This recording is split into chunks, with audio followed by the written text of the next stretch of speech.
Appel patriotique, appel patriotique. Le Doc Ondongo parle au Congolais. Le Congo libre parle au Congo profond. Connectez-vous, connectez-vous. Appel patriotique, appel patriotique. Le Congo libre parle au Congolais. Le Doc Ondongo. Connectez-vous, connectez-vous. Toya mbote mbote tufuti tomesa.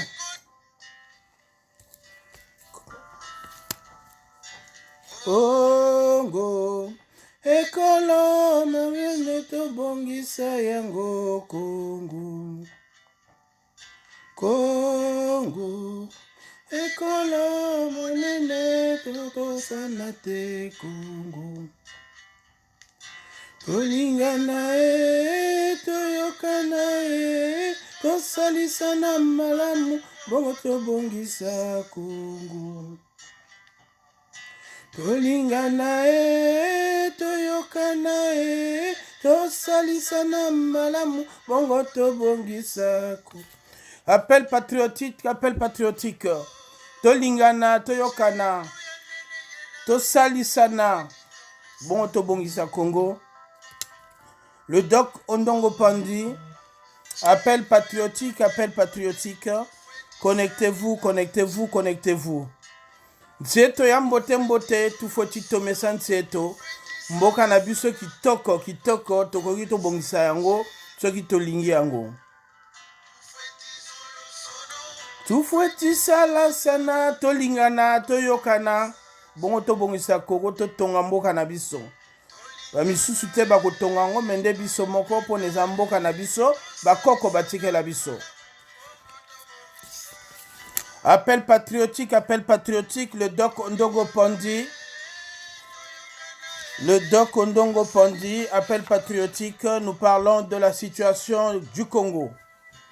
Le Congo libre parle au Congo profond. Connectez-vous, chers compatriotes, et partagez, car c'est une colère que je vais exprimer, une colère légitime qui a fait que nous nous engageons en politique. La politique, c'est aussi prévoir, c'est aussi rendre son peuple heureux et non le martyriser, comme ce que nous observons au Congo, et c'est ce que nous allons dénoncer, chers compatriotes.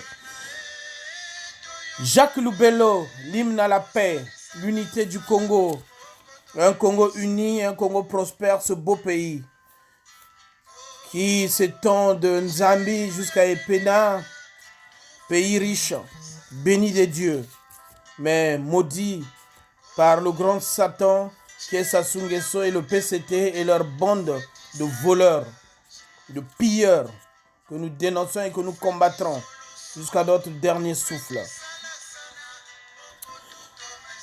Chers compatriotes, on gardera en fond sonore cette musique, ou peut-être on l'arrête, d'ailleurs c'est peut-être mieux. Bonsoir et bonsoir à tout le monde. Bonjour à ceux qui sont dans d'autres contrées, notamment du côté d'Amérique là-bas, qui nous suivent.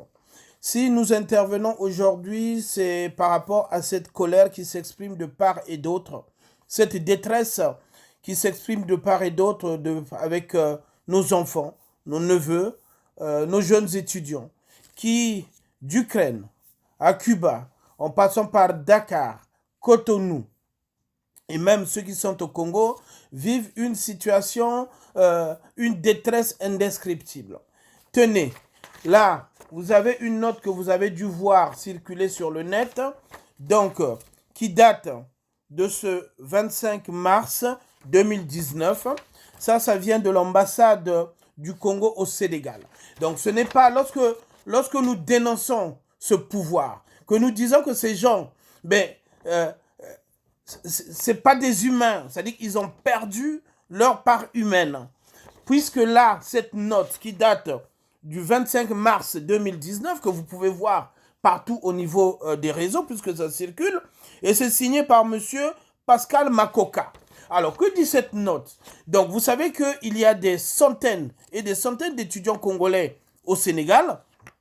Et donc, ces étudiants, depuis le 4e trimestre de 2016, puisque cette note les invite à aller percevoir leur bourse de d'avril 2016. Et mars 2016, vous vous souvenez, c'était donc les élections présidentielles où Sassou Nguesso a volé la victoire du président Mokoko. Donc, il s'est érigé, il a volé cette élection pour devenir président à vie, puisque en fait c'est un peu son ambition, mais dès avril, depuis avril, donc lui il est passé, il s'est autoproclamé président en avril 2016, et voyez-vous, depuis cette date, les étudiants congolais à Dakar n'ont pas perçu de bourse. Les étudiants congolais, depuis donc le quatrième trimestre, désolé, donc quatrième trimestre, prenons septembre, mais ça ne change rien de toute façon. Donc les étudiants congolais ne sont pas payés. Et là, on les invite, venez percevoir votre bourse le quatrième trimestre de l'année 2016. Et c'est des étudiants. Enfin, il y a donc au Congo un monsieur qui doit s'appeler Itoa, je ne sais plus comment il s'appelle ce gars. Donc, que le pays a tout donné. Bruno Itoa, je crois. Le pays lui a tout donné. Parce que ce monsieur, s'il est devenu ce qu'il est, c'est parce qu'il a étudié avec l'argent de l'État congolais. Il est devenu ministre et il est fier. Il roule carrosse, blanchi, logé, véhiculé par l'argent du Congo. Et donc ce monsieur, lui et sa bande et leur grand chef, qui est Sassou Nguesso, depuis 2016, ils ont envoyé les étudiants au Sénégal. Ces étudiants ne sont pas payés et cela ne les empêche pas de boire, de manger, de festoyer, comme on vient de voir à Oyo, de faire des grandes fêtes, sachant que les étudiants qu'ils ont envoyés à travers le monde n'ont rien. Et vous avez suivi tout à l'heure aussi que il y a quelques jours, les étudiants de Cuba, depuis 27 mois, les étudiants congolais ne sont pas payés. Écoutez, ce que nous dénonçons dans ce combat, nous n'étions pas faits, ce n'était pas notre ambition d'entrer en politique. Or, si je prends mon cas personnel, pharmacien biologiste, ben, je projetais plutôt être enseignant dans une université au Congo. Je n'ambitionnais pas du tout me mettre à dénoncer, à lutter contre ce régime. Mais il arrive à un moment où je crois que nous ne pouvons pas nous taire. Nous ne pouvons pas nous taire face à cette détresse, face à cette situation que vit notre jeunesse. Les étudiants, c'est l'avenir d'un pays. Lorsqu'on investit sur ces étudiants, ben on investit pour l'avenir. La France n'a pas de pétrole, mais la France a investi dans la recherche, a investi dans la connaissance, ce qui fait que ben, quand ils vont en Pointe-Noire, c'est nous qui avons le pétrole, mais c'est eux qui l'exploitent. Et nous pouvons aussi demain, avec nos intelligences, exploiter ce pétrole-là nous-mêmes. Cette situation que vivent nos étudiants est une situation insupportable, intolérable, inacceptable. Inacceptable.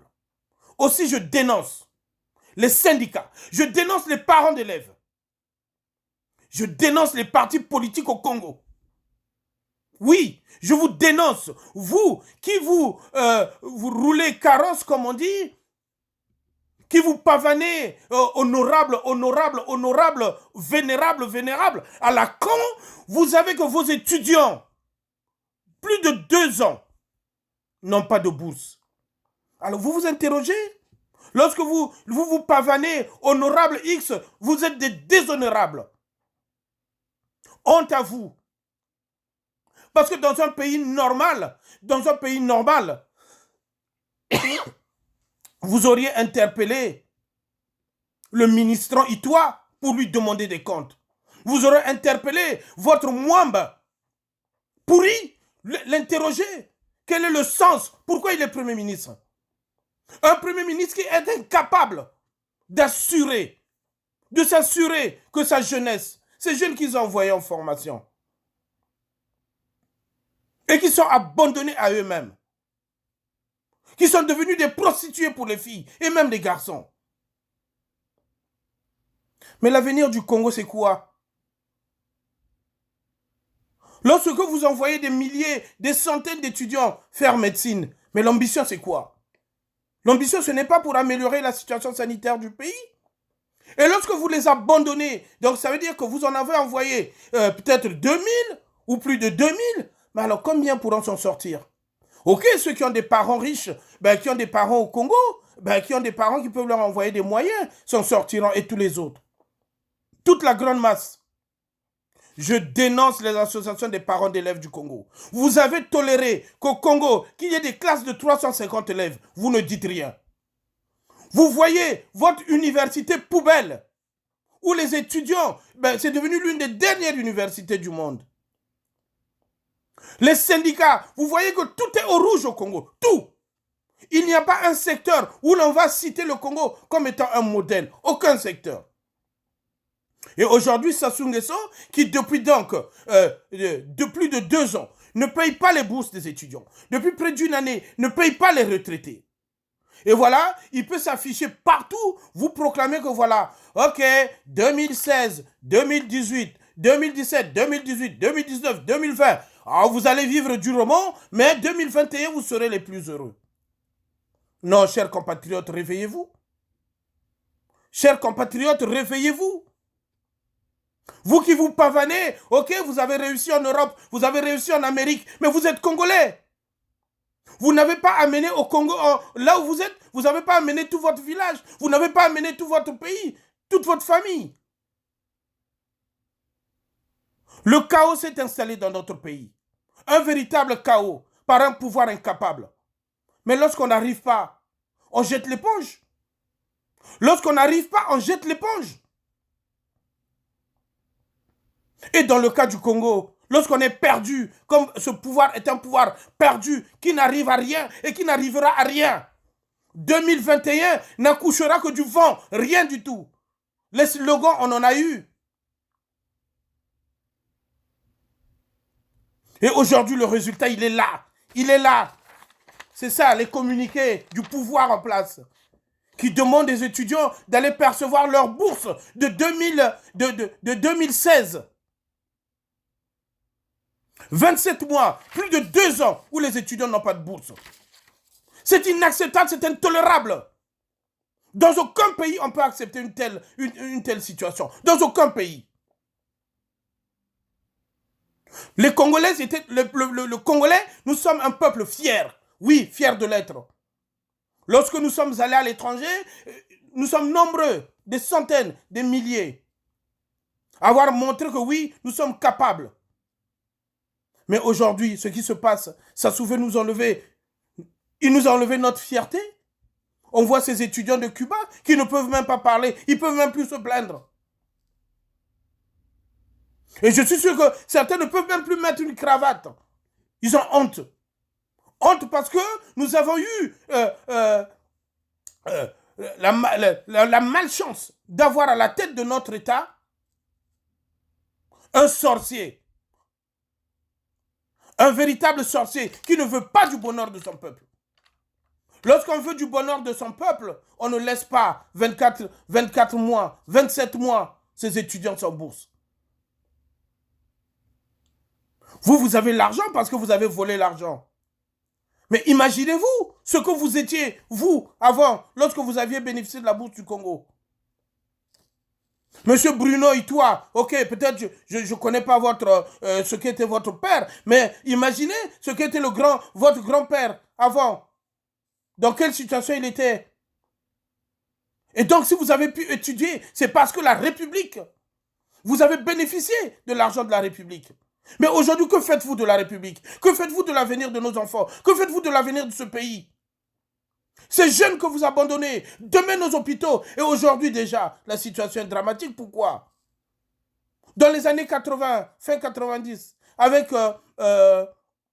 les différents plans et autres, vous n'avez pas pu recruter des fonctionnaires. Combien de milliers d'étudiants avez-vous abandonné en route? qui aujourd'hui, ben, certains puissent se débrouiller à l'étranger, mais d'autres errent. Ils avaient donné le maximum de ce qu'ils pouvaient pour réussir. Combien sont-ils qui ont préparé des diplômes difficiles universitaires et qui aujourd'hui doivent faire des petits boulots? Pourquoi? Parce que vous n'avez rien préparé. Vous n'avez rien préparé pour ce pays. Vous n'avez rien préparé pour l'avenir de ce pays. Et vous ne préparerez rien. La seule chose que vous faites, c'est nous vendre du vent. Venez 2021, le candidat. Le candidat de quoi? C'est un sorcier. Il ne veut pas l'avenir de mon peuple. Il ne veut pas l'avenir du Congo. Et comme il ne veut pas l'avenir du Congo, ben le temps est arrivé de nous lever tous comme un seul homme. C'est un combat collectif. Écoutez la détresse de ces jeunes. Écoutez la détresse de nos jeunes en Ukraine. Ils vont faire comment? Imaginez-vous des jeunes, vous êtes nombreux à avoir étudié dans les pays de l'Est, vous, qui occupaient des grands postes là. Imaginez lorsque vous étiez étudiant à Moscou ou ailleurs. Alors vous faites comment si pendant 2 ans vous n'avez pas de bourse? Vous faites comment? Vous avez votre maman et le papa, certains sont retraités, sans pension au Congo. Alors ils font comment? Je condamne ce régime. Je condamne Sassou Nguesso. Je condamne son fils, à qui, à un moment, qui devenait celui qui devait pourvoir aux bourses des étudiants. Il les a abandonnés. Ce pouvoir qui donne l'illusion que voilà, c'est un pouvoir qui se préoccupe de l'avenir des Boshi. Combien d'étudiants Boshi vous avez envoyés à l'étranger? Combien vous avez abandonné? Quel bonheur avez-vous assuré aux Boshi? À Olombo, vous croyez qu'à Olombo, vous leur avez assuré un avenir? En dehors de faire rentrer les gens dans l'armée, qu'avez-vous créé comme industrie? Zéro. Aussi, j'en appelle à vous qui croyez que non, parce que, voilà, Sassou Nguesso vient de la cuvette, Sassou Nguesso du Nord. Sassou Nguesso ne fera pas votre bonheur. On n'est pas plus heureux à Olombo qu'à Lutete. On est aussi malheureux et on meurt autant à Talangaï qu'à Bakongo. Parce que l'état de nos hôpitaux est le même que l'on soit à Mikalou ou que l'on soit à Makelekele. Nous vivons donc dans une illusion. Nous vivons avec des gens qui n'ont aucun projet pour ce pays. Nous vivons avec des voleurs. Ce sont des voleurs. Lorsque dans nos marchés, quelqu'un venait voler une marchandise, on le pourchassait. Et aujourd'hui, vous avez des voleurs au col blanc cravaté, des gros voleurs. Ils ont volé notre avenir. Et ils sont en train de voler l'avenir de nos jeunes. Je condamne, aussi j'en appelle à une conscience générale, à une convergence des luttes. Que nos concitoyens, que chacun comprenne que l'avenir du Congo est en train d'être compromise parce que le pays a été mis dans les ténèbres. Vous avez laissé faire, regardez, Pointe-Noire, aucune université, zéro. Combien de jeunes n'ont pas pu étudier? Et vous avez ces Tchistères ou ces Makosso et autres qui viennent se pavaner, ils se croient ministres. Ministres de quoi? Aucun respect, aucune considération pour vous. Vous n'êtes pas dignes, vous êtes indignes d'être des Congolais. Vous n'honorez même pas votre fonction. Vous avez envoyé vos enfants en Europe et vous êtes incapables d'assurer l'avenir des jeunes de ce pays-là. Aucune industrie de créer, aucune école viable de créer, aucun hôpital de créer. Les routes que vous avez créées, on a vu ce que ça donne. Même pour aller, comme je disais tantôt, l'illusion de ce pouvoir clanique, de cet état clanique, mais une bande de voleurs, une bande de mafias. Même pour se rendre aujourd'hui à Oyo, c'est compliqué. C'est compliqué. Je vais vous dire une chose. Là, quand ils ont organisé la fête à Oyo, vous savez comment ça se passait? Tous les chefs, ils prenaient l'avion. Et c'est le chauffeur qui devait se débattre en route avec des routes de malfaçons, de bouillard, qui est là, qui se pavane avec son gros ventre parce qu'il a beaucoup volé. C'est une honte, c'est une honte. Aussi, nous devons nous lever de Talangaï à Wenze, de Pokola à Mfouti. Et éviter cette escroquerie qui aujourd'hui consiste à dire, alors que vous êtes affamés, alors que vous mourrez comme des mouches.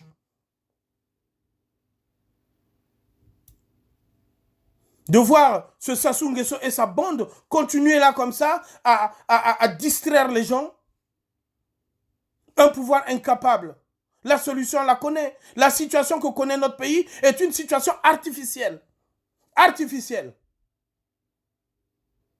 Si demain, des dignes fils du pays, en l'occurrence le président Mokoko, demain qu'ils reprennent les rênes du pouvoir, que des gens capables, des patriotes sincères récupèrent ce pouvoir-là, et vous verrez que le Congo va changer. Vous verrez que le Congo regagnera en confiance. Aujourd'hui, le Congo n'a aucune confiance, parce qu'aucun État ne fait confiance au Congo. À part quelques voleurs qui viennent pour suturer de l'argent, comme les escrocs, comme les Strauss-Kahn, qui vont glisser une petite blanche à leur ami, et il est content, et eux, ils viennent, ils soutirent des milliards, et la preuve, son entreprise est très prospère. Ces escrocs viendront toujours se pavaner au Congo, mais jamais des entreprises qui ont pignon sur rue, des entreprises dignes de soi ne viendront s'installer au Congo, jamais. C'est un pays qui n'inspire pas confiance. Nous devons donc nous lever, chers compatriotes. Nous devons nous lever contre ce système. Nous devons nous lever contre Sassou Nguesso et sa clique. L'heure est venue. La situation est grave. Écoutez la détresse de nos enfants. Écoutez la détresse de nos neveux. Écoutez la détresse de ces jeunes Congolais.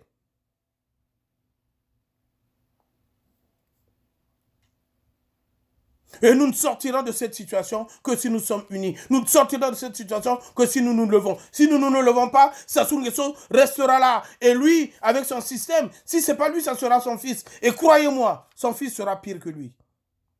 Son fils sera pire que lui. La preuve. Ils sont dans les mêmes méthodes. Il accepte de se substituer à l'État. C'est lui qui envoie les jeunes en formation. Et il envoie, avec l'argent de l'État, il se pavane que c'est lui le généreux. Mais il a trouvé l'argent où? Il a trouvé l'argent où? C'est l'argent du Congo. Les biens du Congo ne lui appartiennent pas plus que moi, Michel Pondy. Au nom de quoi? C'est des biens communs. Et donc, chers compatriotes, si nous ne nous levons pas, si nous n'écoutons pas la détresse de ces jeunes, nous sommes restés muets. Au Congo, on a tué dans le pool. Vous vous êtes tués. Au Congo, le CHU a fermé. Nos parents meurent prématurément. Vous vous êtes tués. Et aujourd'hui, les jeunes sont en détresse. Les jeunes crient leur souffrance.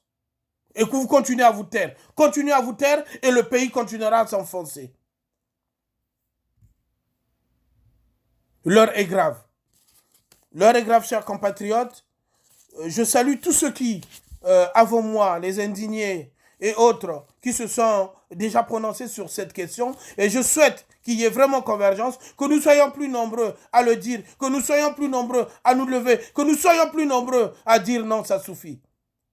C'est ce que nous devons dire. Si aujourd'hui les Algériens se sont levés pour dire à Bouteflika fini, mais les Congolais ont 1000 fois, 1000 raisons pour pouvoir dire que non, ils ne peuvent pas continuer à vivre ce qu'ils vivent. Un autre Congo est possible, chers compatriotes.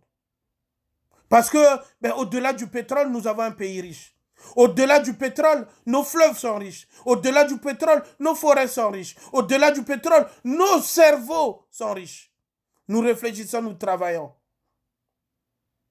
Des milliers de Congolais à travers le monde excellent dans leur domaine. Et que demain, avec une politique qui va les inciter à rentrer au pays et travailler pour ce pays, le Congo se lèvera. Le Congo est aujourd'hui couché par la faute d'un homme. Le Congo est aujourd'hui couché par quelqu'un qui jubile. Vous l'avez vu jubiler à Oyo. Il est heureux. Il est dans un autre monde. Il est dans une autre dimension. Il est dans la dimension des ténèbres. Ils sont dans les ténèbres. Parce ils croient à une croyance bidon qui est cette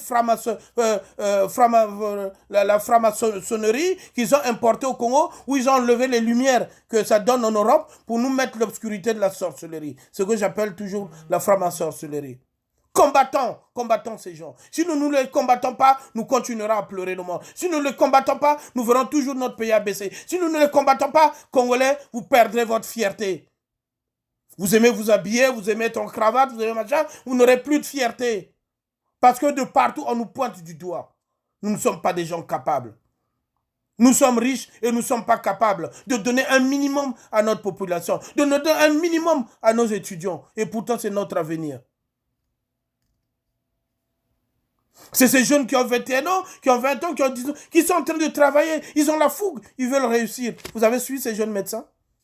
Ces jeunes étudiants en médecine, ils veulent quoi? Ils veulent réussir, ils veulent se battre, ils veulent réussir. Mais on le leur interdit. On ne veut pas leur donner les moyens. Mais Sassou Nguesso a tout eu par la République. C'est le pays qui lui a tout donné. Ce monsieur n'a jamais souffert. Mais pourquoi aujourd'hui laisser cette population souffrir? Laisser ce peuple souffrir? Laisser nos jeunes souffrir? Je disais tantôt, déjà dans les années 90, ce sont des milliers de Congolais qu'on a abandonnés, qu'on n'a jamais pu recruter. Aujourd'hui, nombreux sont même en train de mourir à l'âge de 50 ans, à l'âge de 55 ans. Ils n'ont jamais travaillé, malgré leur diplôme. Parce que le pays n'a rien produit. Le pays n'a vendu que du vent. Vous avez vu avec les municipalisations accélérées, une vraie escroquerie, des milliards jetés. Des milliards partis en fumée et surtout qui sont logés maintenant dans des paradis fiscaux. Chers jeunes, chers compatriotes d'Ukraine, de Cuba et d'ailleurs, du Maroc, je voudrais vraiment vous témoigner au nom du Club Congo Pluriel que je dirige notre solidarité. Et soyez-en sûrs que nous resterons debout. Soyez-en sûrs que nous nous mobiliserons avec tous les patriotes engagés dans ce combat de libération pour que demain les choses changent. À vous de faire pression auprès de vos parents aussi. Que vos parents qui sont au pays se réveillent. Que vos parents qui sont au pays se lèvent contre cette situation intolérable. Chers parents, ces enfants, c'est votre assurance sociale, votre retraite. Au Congo, vous ne pouvez assurer une meilleure retraite que par la réussite de vos enfants. C'est ça votre meilleure retraite. Et lorsque vos enfants partis aujourd'hui à Cuba, mais ils sont nombreux qui jadis ont étudié à Cuba et qui sont devenus des grands médecins en Amérique latine ou ailleurs et qui soutiennent leurs parents aujourd'hui malades ou dans la crise.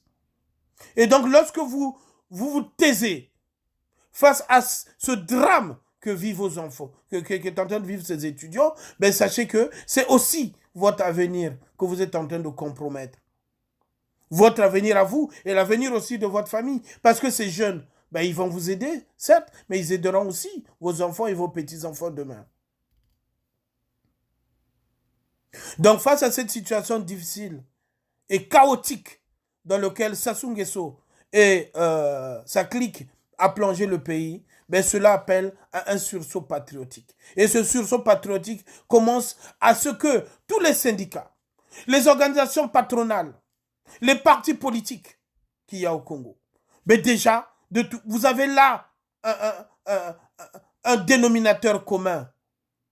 Et je pense que tout Congolais a compris qu'avec Sassou Nguesso, le Congo n'ira nulle part. Le Congo, ça sera ce Congo-là où on est la risée de tous, on a de l'argent, on a les richesses, mais on est un pays pauvre, où il n'y a pas d'eau, où il n'y a pas d'électricité, où il n'y a pas de bourse, il n'y a pas de retraite. C'est honteux, c'est une honte. Et cette honte-là, il nous faut, chers compatriotes, nous mobiliser pour que nous retrouvions notre fierté, notre dignité. Et cela est possible. Comme disait Obama, yes we can. Nous pouvons. Et nous pouvons y arriver que si, tous, il faut arrêter avec vos formules. Monsieur le Président, il n'est pas digne d'être président, ce monsieur. C'est un criminel. C'est un sorcier. Dites-le lui ce qu'il est réellement. Ce qu'est ce système-là. Croyez-vous que Bruno Itoa est vraiment un ministre de l'éducation, de l'enseignement supérieur? Un ministre de l'éducation supérieure dans un pays normal, il démissionnerait. C'est pas possible. On ne peut pas être ministre et voir ces jeunes, ces étudiants, 2 ans sans bourse. On ne peut pas être député et voir des jeunes Congolais 2 ans à l'étranger sans soutien, sans rien. On ne peut pas. C'est pas possible. On ne peut pas être sénateur, se pavaner partout. Sénateur à la con. Des sénateurs de merde, des députés de merde, des ministres de merde, un président de merde, un premier ministre de merde que nous devons chasser pour que le meilleur sorte de ce pays, que l'excellence soit demain le modèle. Parce que nous en sommes capables, parce que nous l'avons démontré, parce que des Congolais existent, qui aiment ce pays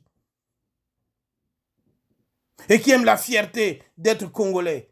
Que lorsque tu es ministre de l'Éducation nationale, que tu peux te pavaner à Dakar, aller voir tes étudiants, que tu peux aller à Cuba, aller rencontrer tes étudiants, que tu peux aller à Brazzaville, aller rencontrer tes étudiants, que tu peux amener un collègue à Pointe-Noire, dire voilà notre ville pétrolière, voilà l'université de la ville pétrolière. Et non des incapables qui vont même vous construire une université Sassou Nguesso qui porte même son nom, mais qui ne verra peut-être jamais le jour. Et non ces ministres appelés pompeusement ministres des grands travaux, mais qui a construit des routes qui ne durent que moins d'une année, des malfaçons. Et ils sont fiers de dire qu'ils sont ministres. Ne les appelez pas ministres. Ne les appelez pas députés. Dénoncez-les, condamnez-les. Battons-nous pour un autre Congo. Battons-nous pour des gens responsables, des patriotes qui veulent vraiment que ce pays soit parmi les meilleurs du monde. Et cela est possible. Merci donc pour votre attention, pour tous ceux qui ont pu suivre. Si le temps a été celui que vous avez suivi, c'est aussi à la hauteur un peu de mon indignation, de cette colère qui m'habite, de cette colère ajoutée avec une tristesse parce que ça fait mal, parce que je n'oublie pas que moi aussi j'étais étudiant congolais à l'étranger. Et je n'oublie pas que nombreux, même à l'étranger, ont abandonné les études parce que le Congo les avait abandonnés dans les années 90 sans bourse. Et certains étaient brillants, mais aujourd'hui, je les vois, n'ont pas pu étudier convenablement. Et comme je ne l'oublie pas, je n'oublie pas que moi, j'étais fils de paysan. Que ma mère vendait la pâte d'arachide au marché de Wenze pour pouvoir me payer l'école. Et c'est grâce à l'école de la République qu'aujourd'hui je suis ce que je suis. Je n'oublie pas d'où je viens. Et je n'accepterai pas que l'ascenseur social soit bloqué au niveau où ça soit en train de faire. Je ne s'accepterai pas ce crime qui consiste à maintenir mon peuple dans l'ignorance. Je n'accepterai pas que l'éducation nationale soit ce que ça soit en train de faire avec des écoles de 350 élèves. Je ne l'accepterai pas. Et comme je ne l'accepte pas, je continuerai à me battre pour cela. Parce que c'est ce Congo que je rêve. Je voudrais ce Congo qui soit ce modèle qu'on pointerait du doigt. Parmi les pays où il fait bon vivre. Aujourd'hui, l'envie des Congolais, c'est de quitter ce pays. Non. Nous voulons que demain, le Congo soit le pays où on aimerait être. Et non ce pays où tout le monde n'aspire qu'à quitter. À cause d'un homme, à cause d'un système, le système pessétiste, que nous condamnons. Et nous soyons plus nombreux à le dénoncer. Ce sont des criminels. Il n'y a pas d'autre mot. Et comme ils sont sans gêne, vous avez vu ces procès qu'ils ont organisés, qui sont contraires à tous les standards qu'on peut voir au niveau de la justice. D'un pays moderne, vous avez vu.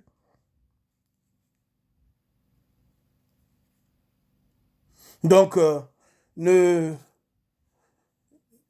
baissons pas les bras, levons-nous, soyons plus nombreux et disons-le encore plus fort. Que chacun de nous manifeste de la manière dont il peut, qu'il manifeste sa solidarité à nos étudiants. Ou en affichant leur message, ou en partageant ces messages forts, poignants. Que lorsque vous êtes parent d'élèves, que lorsque vous avez été étudiant, que lorsque vous avez une petite fibre patriotique, vous ne pouvez pas accepter. Vous ne pouvez pas l'accepter. Sauf à faire leur jeu, à vous dire, voilà, c'est la sorcellerie qui est à l'origine de ce... Non, les vrais sorciers, le sorcier en chef au Congo a un nom, je vous l'ai toujours dit, Sassou Nguesso Denis. C'est le premier des sorciers. Chassons-le et demain, vous verrez que nos jeunes seront dans des conditions où ils peuvent étudier normalement, où nous créerons de l'emploi. Tout est à faire dans ce pays. Ils ne l'ont pas fait, ils ne le feront pas. Il se bat pour 2021, il arrivera là, il ne fera rien. La preuve, il a changé la constitution. Ça a apporté quoi? Depuis 2016, les étudiants ne sont pas payés. Depuis 2016, les étudiants ne sont pas payés. Les retraités, regardez.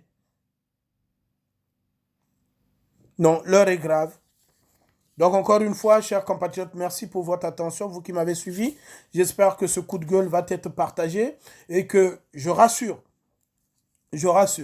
encore nos jeunes que le combat politique est une affaire que nous-mêmes n'avions pas envisagée, mais de toute façon, nous y sommes rentrés parce que c'est le seul moyen de changer les choses et c'est la seule voie pour que demain, vous, vos enfants, puissiez être fiers de ce Congo d'où nous venons, de ce Congo que nous bâtirons, de ce Congo qui sera un Congo prospère. Mais le Congo ne sera jamais prospère avec les Sassou. Jamais.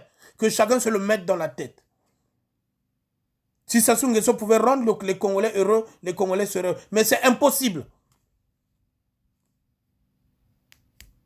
Le Congo a été l'un des pays qui a eu des masses d'argent. Jamais un pays francophone n'a eu, d'Afrique du moins. Ils n'en ont rien fait. Ils n'ont rien fait avec et ils ne feront rien. Donc, tenez bon. Faites pression auprès de vos parents. Et c'est vraiment là que j'insiste énormément. Que chacun fasse vraiment pression auprès de ses parents, auprès de la classe politique, pour que au niveau du Congo, les gens se réveillent. Pour qu'au niveau du Congo, les gens se lèvent dans une résistance déterminée afin de libérer notre Congo. Merci à vous tous qui m'avez suivi. Ingeta, Ingeta, Ingeta, nous vaincrons.